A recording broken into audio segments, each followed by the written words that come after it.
Hello, I'm Gareth Hutchinson, and on behalf of the eConnection School of New Monasticism, welcome to newmonasticism.com.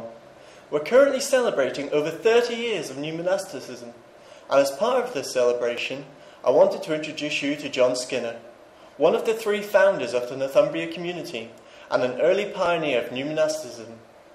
What follows is an interview I conducted recently with John, as we look back over the development of new monasticism, its part in the foundation and formation of the Northumbria community, and finally the future of new monasticism as he sees it, particularly within Europe. The following interview, which lasted well over an hour, is split into 6 sections, so you can digest what is said in smaller bite-sized chunks.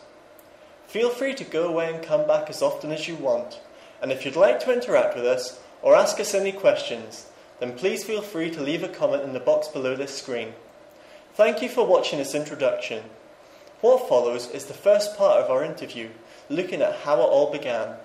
Once you've finished watching this, then please feel free to select the next video in our series from the options below. Well, hello John, and thank you for joining me for this interview as we celebrate 30 years of a new type of monasticism. Thanks Gareth, and thanks to everybody who has come into newmonasticism.com. Welcome friends old and new. Well John, through this interview I've got a variety of questions to ask you, so we'll jump straight in and we'll see where it takes us, I guess. Well John, in November 2008, you and your wife Linda, you were celebrating 30 years of living and pioneering a new type of monasticism. Can you tell us how you first got started? Yeah, we first got started because we got married. In 1978, and Linda and I tied the knot, and we were living then in Berwick upon Tweed, which is in Northumbria. And beside Berwick there's Almouth Friary, the Society of St. Francis. It's a fantastic place, and we decided to go there for a retreat, and the purpose of the retreat was to seek God for a word for our lives. And he gave us one, and neither of us liked it because the word was community. We're both quite shy, quite introverted, and the thought of having lots of people around us wasn't a great idea. And it was only a year later we were having our first baby, that's Jane, and the council gave us a house. It was an enormous place, needed loads of work. The local community gathered together and helped us to get started. And the day we moved in, we got a postcard from Canada, and that was from Andy Rain. And it said, "Hi John and Linda, coming back to Berwick, can I come and live with you for a little while?" And he was due, I think it was that day.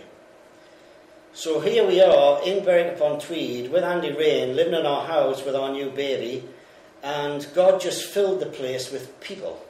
All different types of people with different religious backgrounds, different social backgrounds, and it was just a breathtaking experience of living in community.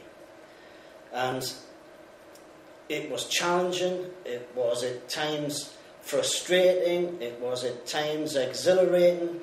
If anybody knows Andy, Andy's a character in himself. You either love him or you're suspicious of him, but you can't ignore him.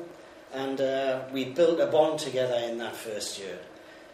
Perhaps some of the most exciting stuff that we learned was the tremendous link that there is amongst believers. We were at a college, a Bible college, and because we were Anglicans, people were always asking if we were saved, if we were real Christians. And yet over that period of time and in our community house, we built long and lasting relationships with people from all kinds of denominations. So that's how we got started. That's how we got started on the road to community.